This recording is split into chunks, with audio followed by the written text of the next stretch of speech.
Certificate health secretary এবং finance secretary 30 মের মধ্যে পাঠিয়ে দিলে 23-24, 24-25 অর্থ রিএম্বার্সমেন্ট করবেন বলে তিনি আমাদেরকে প্রতিশ্রুতি দিয়েছেন।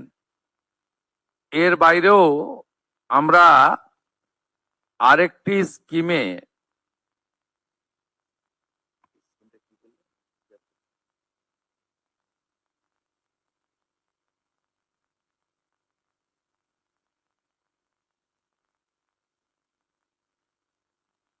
ওই আয়ুষ্মান ভারতে যে সেন্ট্রাল শেয়ার এই বর্ষে 976 কোটি টাকা বরাদ্দ দিয়েছেন আয়ুষ্মান ভারতে।